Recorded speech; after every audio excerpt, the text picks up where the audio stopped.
உயர்நீதிமன்றமும் சரி கரெக்ட்னு சொல்லிடுச்சு, உச்சநீதிமன்றமும் அவங்க மேல சார்ஜஸ் எதுவும் வந்து ப்ரூவ் பண்ணலன்னு சொல்லிட்டாங்க. உச்சநீதிமன்றத்துக்கு மேல எந்த கோர்ட்டும் இல்லை, அதனால திருப்பி உயிர் பெறறதுக்கு எந்த வாய்ப்பும் இல்லை. அதனால இடியும் உள்ள வராது. எஃப்ஐஆர் என்ன பண்ண போறீங்க? அங்க எங்கேயாவது எஃப்ஐஆர்ல வந்து KN நேரு பணம் வாங்குற மாதிரி ஒரு போட்டோ இருந்ததா? அப்படி இல்லையே. பணம் பெற்றதற்கான ஆதாரங்கள் நிறைய இருந்தது. நாங்க எங்கேயுமே சொன்ன இடத்துல KN நேரு மேல எஃப்ஐஆர் போடுன்னு சொல்லவே இல்லையே. இந்த கேஸ்ல எஃப்ஐஆர் போட்டு விசாரிங்கன்னு தானே சொன்னோம். ஏன் நீங்க இவ்வளவு சீக்கிரம் கோர்ட்டுக்கு வந்தீங்க?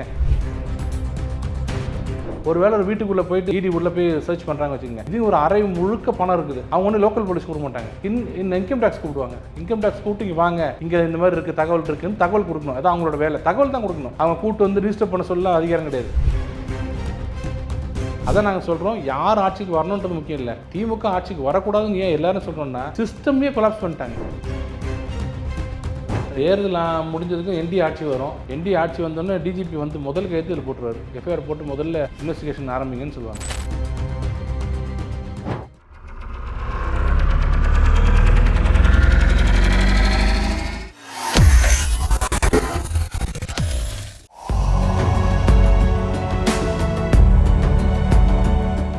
வேலை வேண்டுமா?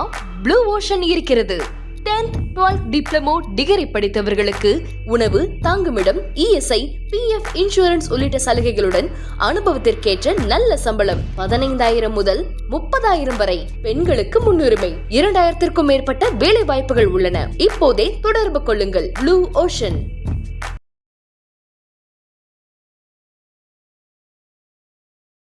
தமிழர்கள் அனைவருக்கும் அன்பு வணக்கம். இன்றைய சிறப்பு நேர்காணலில் நம்மோடு இணைந்திருக்கிறார் பாஜகவை சேர்ந்த வழக்கறிஞர் திரு குமரகுரு அவர்கள். அவரிடம் தற்போது பேசுபொருளாக இருக்கிற சில முக்கியமான வழக்கு விவகாரங்கள் மற்றும் அரசியல் விவகாரங்கள் பற்றி பேசலாம். வணக்கம் சார். வணக்கம் சார். இப்போது இன்னைக்கு சில வழக்குகள் தொடர்பாக அதுலேருந்தே நான் ஸ்டார்ட் பண்ணணும்னு நினைக்கிறேன்.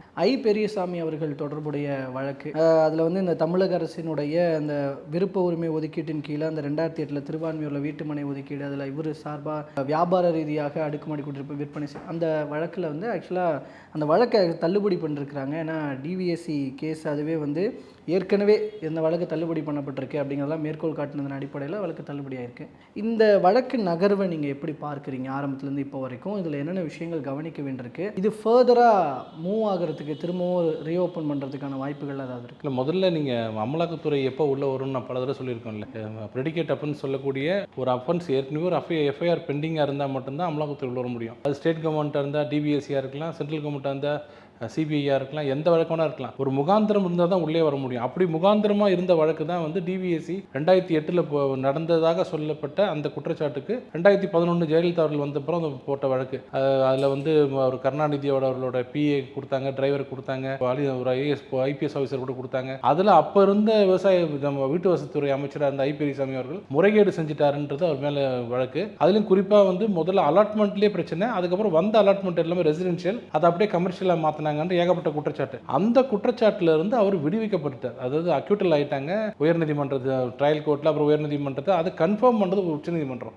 அவங்க அதில் வந்து சார்ஜஸ் எதுவுமே இல்லைன்னு. ஸோ ப்ரெடிகேட் அஃபென்ஸ்னு சொல்லக்கூடிய முகாந்திரமே இல்லைன்னு வரும்போது ஆட்டோமேட்டிக்காக ED போட்ட வழக்கம் போயிடும். அது எல்லா இடத்துலையும் உங்களுக்கு தெரியும். அப்படி தான் இந்த கேஸில் வந்து என்ன பண்ணாங்க, ED போட்ட கேஸே மெயினாக போட்ட DVSC போட்ட கேஸே போயிடுச்சு. அதனால் ED கேஸ் போட்ட கேஸ் ஆட்டோமேட்டிக்காக போயிடணுன்னே அதை ஏற்றுக்கிட்டு தள்ளுபடி பண்ணிட்டாங்க. இதில் இனிமேல் அடுத்த நகர்வு என்னன்னு கேட்டிங்கன்னா, ப்ரெடிகேட் அஃபென்ஸில் ஏதாவது முன்னேற்றம் வந்தால் தான் ED திருப்பி வர முடியும். ஒரு உதாரணத்துக்கு ட்ரையல் கோர்ட்டில் நடக்கும்போது ப்ரெடிகேட் அஃபென்ஸ் ஒருத்தர் வந்து அக்யூட்டல் ஆகிட்டாங்கன்னா ED கேஸ் பெண்டிங் இருக்கும், அது நகராது, அப்படியே இருக்கும். அதுக்கு மேலே அப்பீல் பெண்டிங் இருந்து வச்சுங்களேன், ED கேஸை குவாஷ் பண்ண மாட்டாங்க, ED அப்படியே இருக்கும். அப்பீலில் ஒரு வேளை கன்விக்ட் பண்ணிட்டாங்க வச்சுங்க பேச்சுக்கு, ட்ரையல் கோர்ட்ல விடுவிச்ச வழக்க அப்பீல்ல வந்து கன்விக்ட் பண்ணிட்டாங்கன்னா ED வழக்கு உயிர் வந்துடும். ஆனா இதுல உச்சநீதிமன்றத்துக்கே போயிட்டு முடிஞ்சிருச்சு கேஸ். இனிமேல் உயிர் வர்றதுக்கு வாய்ப்பே இல்லை. அப்பனா ED கேஸ் இருக்கிறதுக்கு வாய்ப்பு இருக்காதுல்ல. அப்ப அந்த கேஸ் இதோட முடிஞ்சு போச்சுன்னு அர்த்தம். நகர்வு DVSC சைட்ல இருந்து இருக்கணும். ஆனா அப்படி இருக்கிறதுக்கான இல்ல DVSC போய் தான் உயர்நீதிமன்றமும் சரி கரெக்ட்னு சொல்லிடுச்சு, உச்சநீதிமன்றமும் அவங்க மேல சார்ஜஸ் எதுவும் வந்து ப்ரூவ் பண்ணலன்னு சொல்லிட்டாங்க. உச்சநீதிமன்றத்துக்கு மேல எந்த கோர்ட்டும் இல்லை, அதனால திருப்பி உயிர் பெறறதுக்கு எந்த வாய்ப்பும்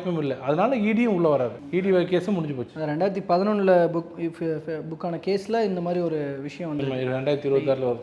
ஸோ இந்த வழக்கு அப்போ இதுக்கு மேலே இந்த வழக்கை பெருசாக பேசுறதுக்கும் இல்லை, முடிஞ்சிருச்சு, எத்தனை முடிச்சிட்டாங்க, எதுவுமே கிடையாது. ஓகே. ஆனால் இப்போ வேறு சில வழக்குகள் ஏதாவது இருந்தால் அதுதான் இப்போ என்னது வருமா என்னதுன்னு பார்க்கணும். இப்போ பெரியசாமி மீது அவர் மேலே சொத்து குவிப்பு வழக்கில் அதில் தனியாக அதில் இடி அதில் அதை வச்சு உள்ள வந்தாலும் வரலாம். நான் நேரு அவருடைய வழக்குக்கு வரேங்க சார். இப்போ அவருக்கு வந்து இப்போ இடி வந்து ஆதாரங்களோட கேஸ் ஃபைல் பண்ணுங்கன்னு டிஜிபிக்கு இது பண்ணாங்க. பட் அவங்க இன்னும் பண்ணலன்றது இருக்குது. அதில் நீதிமன்றம் சொன்ன அப்படின்ற விஷயம் எஃப்ஐஆர் ஃபைல் பண்ணுங்கன்னு சொன்னது. இப்போ நடக்கிற விசாரணையில் அந்த வாதங்களில் வந்து எங்களுடைய தரப்பு அந்த மனுதாரரால் அதுக்கான டைமே கொடுக்கல, அவங்களோட கருத்துக்களை சொல்கிறதுக்கான டைமே கொடுக்காம கேஸை ஃபைல் பண்ணுங்கன்னு சொல்கிறது எந்த வகையில் நியாயம்னு முகுல் ரோத்தகி அவர்கள் வாதாடுறாரு. இந்த வாதத்தை எப்படி பார்க்குறீங்க? அதுக்கு நீதிபதிகள் சொன்ன பாயிண்ட்டுக்கெலாம் வருவோம். அந்த இல்லை வாதாடுறதுக்கு என்னென்னா எங்கள் அப்பன் குதிரைக்குள்ளே இல்லைன்னு கிராமத்தில் சொல்லுவாங்கல்ல, நம்மளா போய் நின்றுட்டு என் மேலே எந்த கேஸும் போடாதீங்கன்னு ஒன்றும் கூப்பிடவே இல்லை நான் அப்படின்வாங்களே. இப்போ பஸ்ஸில் இருந்துட்டு திருடன் கத்துனா யார் ஓடுறாங்களோ அவங்க தானே நீ ஏன் ஓடுறன்னு கேட்டால் கத்துனேன்னு கேட்டுப்பாங்க. இத்தனை பேர் ஓடாமல் நீ மட்டும் ஏன் ஓடுறன்னு கேட்பாங்கல்ல. அது மாதிரி இப்போ எதுக்கு ஒன்றுமே நடக்கல. இப்போ அவங்க என்ன சொன்னாங்கன்னா இடி வந்து ரைடு பண்ணும்போது அப்போது சில தகவல்கள் கிடைச்சது. அது வந்து ஜாபுக்கு பணம் வாங்கின மாதிரி, அதுவும் குறிப்பாக நகராட்சி துறையில் வாங்கின மாதிரி அல்ல எவிடன்சஸ்லாம் இருக்குது. செக்ஷன் 66 என்ன சொல்லுது பிஎம்எல்ஏ ஆக்டில், ஏதாவது நீங்கள் எவிடன்ஸ் நீங்கள் உங்கள் இன்வெஸ்டிகேஷன் அப்போ வந்ததுன்னா வேற ஒரு குற்றத்துக்கு வந்ததுன்னா அந்த குற்றத்துக்கு உண்டான இன்வெஸ்டிகேட்டிங் ஏஜென்சி யாரோ அவங்களுக்கு இதை பாஸ் பண்ணிடுங்க அப்படின்னு தான் அவங்க சொல்கிறாங்க.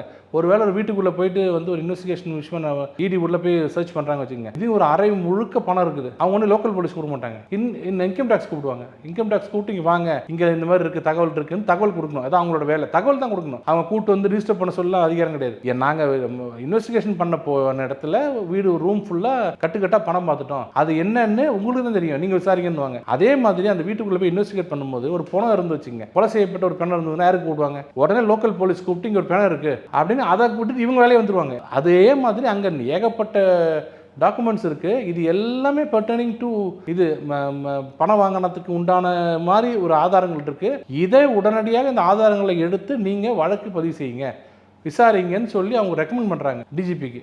அதை தூக்கி வச்சுட்டு அவருக்கு தூங்கிட்டு இருக்காரு. அதுக்கு தான் என்ன பண்ணாங்க, கேஸ் போட்ட உடனே என்ன பண்ணாங்க, சரி உயர்நீதிமன்றம் என்ன பண்ணுச்சுன்னா, சரி ரைட்டு நீங்கள் இந்த விஷயம் இதை ஏன் நீங்கள் செக்ஷன் 66 படி ஏன் நீங்கள் விசாரிக்கக்கூடாது, விசாரித்து ஒரு எஃப்ஐஆர் போட்டு சும்மா விசாரிக்க முடியாதுல்ல. இந்த மாதிரி கேஸ்லாம் எஃப்ஐஆர் போட்டு தான் சர்வீஸ் எஃப்ஐஆர் போட்டு விசாரிங்கன்னு தான் சொன்னாங்க. கிடுகிடுன்னு இவர் ஓடி வந்து முகல் ரோத்துக்கு அவ்வளோ பெரிய ஆளெல்லாம் கூப்பிட்டு வந்துட்டு என்ன கேட்க. இப்போ இவர் தான் நகராட்சி நிர்வாகமா, நகராட்சி நிர்வாகத்தில் பணம் வாங்கினதா கேஸு. இப்போ மந்திரி வராரு, அப்போ மந்திரி தான் வாங்கினா பணம். ஒரு முனிசிபாலிட்டியில் ரேட் நடக்குதுங்க, எஃப்ஐஆர் போட பண்ணுறாங்க. கமிஷனர் வந்து என்ன கேட்க எப்படி போடுறீங்க எஃப்ஐஆர் கேட்டால், அப்போ நீங்கள் என்ன இதில் இன்வால்வ் ஆகிருக்கீங்க கேட்பாங்கல்ல. அப்படி தான் அதான் நேற்று இவர் சிஜே கேட்டார், நீங்கள் பதட்டப்படுறீங்க, உங்களுக்கு நாங்கள் கேட்கணும். டிஜிபி வந்து ரிஜிஸ்டர் பண்ணிட்டு விசாரணையில் நீங்கள் தான் குற்றவாளியாக இருந்தால் குற்றம் உங்கள் மேலே சுமட்டப்பட்டு தான் உங்கள் மேலே ஆக்ஷன் எடுக்க போகிறாங்க, நீங்களே இதுக்கு வாலண்டியராக வந்து வண்டியில் ஏறுறீங்க அப்படின்னு தான் கேட்டிருக்காங்க. அது தேவையில்லை. துறைக்கான அமைச்சர் அப்படிங்கிற வகையில் இப்போ எஃப்ஐஆர் போடுறதுக்கு முன்னாடி அவங்க கிட்ட கேட்க வேண்டிய தேவையெல்லாம் ஒன்றும் கிடையாது. எஃப்ஐஆர் என்ன பண்ண போகிறீங்க? அங்கே எங்கேயாவது எஃப்ஐஆரில் வந்து நேரு பணம் வாங்குற மாதிரி ஒரு ஃபோட்டோ இருந்ததா? அப்படி இல்லையே. பணம் பெற்றதற்கான ஆதாரங்கள் நிறைய இருந்தது அப்படின்னு கொடுக்குறாங்க. நேரு இன்னசென்ட்டாக இருக்கலாம், அவரோட துறையில் இருக்கிற ஒரு ஐஏஎஸ் ஆஃபீஸர் எல்லா வேலையும் பண்ணிருக்கலாம், யாருக்கு தெரியும்? அதே இவர் பார்த்து இவரே பயப்படுறாருன்னு கேட்குறாங்க. நீங்கள் பயப்படுறீங்க தேவையில்லாமல். அது முகுல் ரோத்துக்கே கூட்டு வர அளவுக்கு அவ்வளோதான் உங்களுக்கு பார்த்துட்டோம், நானும் நீங்களும் போகுமா? நம்ம எதாவது பிரச்சனைன்னு சொன்னால் நம்ம என்ன தப்பு பண்ணோம், நம்ம ஏன் பண்ணோம்? ஒரு சின்ன தப்பு நடந்துருச்சுன்னு சொன்ன உடனே நான் டாப் மோஸ்ட் லாயரை கூட்டு போய் நான் டிஃபெண்ட் பண்ணுறேன்னா அப்போ எனக்கு என்ன அவ்வளோ இன்ட்ரெஸ்ட் இருக்குது? அவருக்கு என்ன ஒரு நாளைக்கு எவ்வளோ தெரியுமா அவர் ஃபீஸு முகுல் ரோத்துக்கு? அது யார் கொடுக்க முடியும்? நீங்கள் கொடுக்க முடியுமா, நான் கொடுக்க முடியுமா? அப்போ நேரு கொடுத்து கூட்டு வர்றாருன்னா இப்போ என்ன விஷயம்னு மக்கள் புரிஞ்சுப்பாங்க, அவ்வளோதான். இல்லை, ஆனால் இந்த இடத்துல அவங்க தரப்பு வாதங்களை சொல்கிறது ஒரு தேவைன்றது இருக்கா இல்லையா? நீதிபதி சொன்ன, அதாவது நீதிமன்றம் சொன்ன இந்த விஷயத்தில் எஃப்ஐஆர் போடுங்க அப்படின்னு சொன்னதில் இவங்க தரப்புல இருந்து அந்த துறையினுடைய அமைச்சர் தரப்புல இருந்து ஒரு வழக்கறிஞர் போய் சொல்றதுக்கான தேவைன்றது எதுவுமே இல்லை. அப்போ அதான் நான் உங்களுக்கு சொன்னேங்க, ஒரு கொலை செய்யப்பட்ட பிணம் இருக்குது, இந்த மாதிரி ஒரு பாடி இருக்குன்னு சொல்லிட்டு நேராக போலீஸ் வந்து என்ன பண்ணுவாங்க, ஃபர்ஸ்ட் எஃப்ஐஆர் போடுவாங்கல்ல. எஃப்ஐஆர் போட்டு தான் நான் விசாரிப்பாங்க. எஃப்ஐஆர் போடும்போது நேராக பக்கத்து வீட்டுக்காரர் வந்து என்ன கேட்காம நீங்கள் எப்படி எஃப்ஐஆர் போட்டிங்கன்னா, நீ தான்ப்பா வாப்பா உன தான் கேட்டு இருக்குன்னு, நீ தான் உன தான் போய் நீ எது கேட்குற இத்தனை பேர் இருக்கும்போது அப்படின்வாங்களே. அதே மாதிரி எஃப்ஐஆர் போடுங்க, விசாரணையில் அந்த பாதிக்கப்பட்ட விக்டிம்ஸ் வந்து அம்மா ஏன் நான் தான் பணம் கொடுத்தேன், நேரு கொடுத்தேன், அவர் தம்பி கொடுத்தீங்க, அவங்க அக்கா கொடுத்தீங்க, பையனை கொடுத்தீங்கன்னு சொன்னா அவரை கூப்பிட்டு அப்போ விசாரிக்கும் போது அப்போ அவர் பேரை சேர்க்கணும். எதையுமே இன்னொன்று எஃப்ஐஆர் ரிஜிஸ்டர் பண்றதுக்கு உங்களுக்கு கேட்க வேண்டியதே இல்லையே. பேசிக்காக புரிஞ்சு கிரிமினல் லால anybody can set the law in motion. நீங்க நான் யார் வேணாலும் வந்து நம்ம இதை வந்து நம்ம இது கம்ப்ளைண்ட் கொடுக்கலாம். நீ ரோட்டில் போயிட்டு இருக்கீங்க, ஒரு தப்பு நடக்குதுன்னா நீங்கள் யார் சார், நீங்கள் உங்களுக்கு அண்ணன் யாரா தம்பி இருக்காங்களா, அவங்கள வந்து கம்ப்ளைண்ட் கொடுத்து சொல்லணும். நீங்கள் வண்டியில் போயிட்டு இருக்கும்போது ஒருத்தர் அடிக்கிறாரு வச்சுங்க, ஒருத்தர் அடிக்கிறார் இல்லை கத்தியில் குத்த வராரு, உடனே ஃபோன் பண்ணி சார் யாரோ ஒருத்தர் குத்த வராருன்னு சொல்லலாம். இல்லை சார் நான் சொல்லக்கூடாது சார், குத்தப்பட்ட அந்த விக்டிமோட தம்பி அண்ணன் அப்படி கிடையாது. அதான் சொல்லுவாங்க anybody can set the law in motion. Law வந்து நீங்கள் யார் வேணாலும் கம்ப்ளைண்ட் கொடுத்து ஓப்பன் பண்ணலாம். அப்போது ரிஜிஸ்டர் பண்ணும்போது எஃப்ஐஆர் ரிஜிஸ்டர் பண்ணணும்னு கேட்கும்போது அந்த குற்றம் சாட்டப்பட்டார் பாருங்க, அவரை கூப்பிட்டு உங்கள் மேலே ஒரு எஃப்ஐஆர் போடலான்னு பார்க்குறோம், உங்களுக்கு ஓகேவா, நீ நாள் நல்லா இருக்கா, நாளைக்கு போட்டுக்கலாமா, அமாவாசை உங்களுக்கு ஓகேலாம் கேட்பாங்களா? அவனே குற்றம் செஞ்சு அவனே கேட்க வேண்டிய அவசியமே இல்லையே. முதல்ல கேட்க வேண்டியதே இல்லை. எஃப்ஐஆர் போடுறதுக்கு நீங்கள் குற்றம் சாட்டப்பட்ட கேட்க வேண்டியது இல்லை. முகாந்திரம் இருந்தால் நீங்கள் அரெஸ்ட் பண்ணலாம். அதானே சொல்லுது சட்டம். அது தேவையே இல்லை. அதுக்கும் நீதிபதிகள் ஒரு படி மேலே போய் நாங்கள் எங்கேயுமே சொன்ன இடத்துல KN நேரு மேலே எஃப்ஐஆர் போடுன்னு சொல்லவே இல்லையே. இந்த கேஸில் எஃப்ஐஆர் போட்டு விசாரிங்கன்னு தானே சொன்னோம். ஏன் நீங்கள் இவ்வளோ சீக்கிரம் கோர்ட்டுக்கு வந்தீங்க அப்படின்னு சொல்லி அமைச்சர் அடுத்த இதில் போட்டிருக்காங்க. இப்போ தேர்தல் முடிவுக்கு முன்பாக இந்த கேஸ் விசாரணையெல்லாம் ஆரம்பிச்சிடக்கூடாதுன்னு அந்த நோக்கத்தோடு இதை தாமதப்படுத்தணுன்றதுக்காக பண்ணுற வேலை இது அப்படின்னு பார்க்கலாமா? இன்னொன்றுங்க, நான் என்ன சொல்கிறேன்னா, ஒரு இன்வெஸ்டிகேட்டிங் ஏஜென்சி, சென்ட்ரலோ ஸ்டேட்டோ, ஒரு ஏஜென்சி வந்து ஒரு விஷயத்துக்கு ஆதாரத்தை கொடுக்குது. எஃப்ஐஆர் தானே முதல்ல போடணும். அந்த எஃப்ஐஆர் கூட போட மாட்டேன்னு சொல்கிறது இதை விட ஒரு அவலம் வந்து இந்த ஆட்சியில். அதான் நாங்கள் சொல்கிறோம், யார் ஆட்சிக்கு வரணுன்றது முக்கியம் இல்லை, திமுக ஆட்சிக்கு வரக்கூடாதுன்னு ஏன் எல்லாரும் சொல்கிறோம்னா, சிஸ்டமே கொலாப்ஸ் பண்ணிட்டாங்க. கோர்ட் கொலாப்ஸ் ஆயிடுச்சு, இதில் போய் போலீஸ் ஸ்டேஷனில் கொலாப்ஸ் பண்ணுறாங்க. கோர்ட் ஏன் கொலாப்ஸ் ஆயிடுச்சுன்னா உடனே வந்து இது சொல்ல நினைக்காதீங்க. கோர்ட் ஆர்டர் போடுது தீபம் ஏற்றுங்கள்னு. நீங்கள் என்ன சொல்கிறது நான் கேட்குறது, நான் கான்சிக்வன்ஸை ஃபேஸ் பண்ணிக்கிறேன்னு ஒரு போலீஸ்காரர் சொல்கிறார். அப்போது கோர்ட்டையும் மதிக்கிறது இல்லை, போலீஸ் ஸ்டேஷனையும் மதிக்கிறது இல்லை. விஓ எங்காவது மணல் திருடுறதை கண்டுபிடிச்சி அவர் மேலே வண்டி ஏற்றிடுறீங்க. ஆர்டிஓ ஏதாவது வண்டியை கண்டுபிடிச்சி அவரை அடிக்கிறீங்க ரோட்டில். தாசில்தாரா காதில் கேட்க முடியாத வார்த்தைகளை திட்டுறீங்க. அப்போ என்டையர் சிஸ்டத்தையே நீங்கள் கொலாப்ஸ் பண்ணீங்கன்னா அப்புறம் அடுத்து ஒரு வேளை ஆட்சி வந்தால் என்ன ஆகும்னு சொல்லுங்கள். இந்த போலீஸ் ஸ்டேஷனுக்கே இந்த நிலமைன்னா கலெக்டர் நாளைக்கு நான் நேராக போய் கேட்பாங்க, கலெக்டர் சட்டை பிடிப்பாங்க, நீ யார் என்ன கேட்குறது, நான் ஒன்றியம் தெரியுமான்னு கேட்பாங்க. இந்த ஆகக்கூடாதுன்னு தான் நாங்கள் பயப்படுறோம். அதுக்கேற்ற மாதிரி இது வரைக்கும் நடந்த திமுக ஆட்சியில் நடந்த அத்தனையுமே இன்ஸ்டிடியூஷனை வந்து கொலாப்ஸ் பண்ணுற மாதிரி தான் நடந்திருக்கு இது வரைக்கும். அது இது ஒரு நல்ல உதாரணம். ஏன்னா 6 மாதம் கிட்ட ஆக போகுது, இன்னும் எஃப்ஐஆர் கூட போடல. எஃப்ஐஆருங்கிறது வெறும் டாக்குமெண்ட். பல தடவை சுப்ரீம் கோர்ட் சொல்லிட்டாங்க, FIR is not encyclopedia. Encyclopedia எல்லாமே எஃப்ஐஆர்ல இருக்குன்னு அவசியம் கிடையாது. நான் சொன்னல, யாரோ ஒருத்தர் கத்தியில் குத்துறாருன்னு சொன்னா யாரோ ஒருவரை கத்தியில் குத்துறாருன்னு எழுதிட்டு போயிடலாம். நீங்க இல்லைங்க, அவங்க 2 பேரும் கூப்பிட்டு வந்து செத்தவர் யாருன்னு பார்த்து அவர் பேரை தான் நான் எஃப்ஐஆர்ல போடணும் சொல்லவே முடியாது. சொன்ன அடுத்த நிமிஷம் உடனே எஃப்ஐஆர் போட்டணும். எஃப்ஐஆர் அதெல்லாம் பார்த்துருப்பீங்க. அடையாளம் தெரிந்த 5 பேர், அடையாளம் காட்டக்கூடிய 4 பேர், அடையாளமும் காட்ட முடியாத ஆள் யாருன்று தெரியாத 4 பேர் அப்படின்னு சொல்லுவாங்க தெரியுங்களா. இதெல்லாம் எதுக்கு சொல்றாங்கன்னா, எஃப்ஐஆர்ல என்ன இருக்கு அதை போட்டுடணும். அப்புறம் இன்வெஸ்டிகேஷன்ல அடையாளம் காட்டக்கூடியன்னா இந்த சோன்ஸோ அடையாளம் காட்டின குப்புசாமி, ராமசாமி அப்படின்னு அதை கொண்டு வராங்க. எஃப்ஐஆர்ல நீங்கள் எல்லாம் கொண்டு வர அவசியம் இல்லை. இதை ரிஜிஸ்டர் பண்ணுறதுக்கு 6 மாதங்க.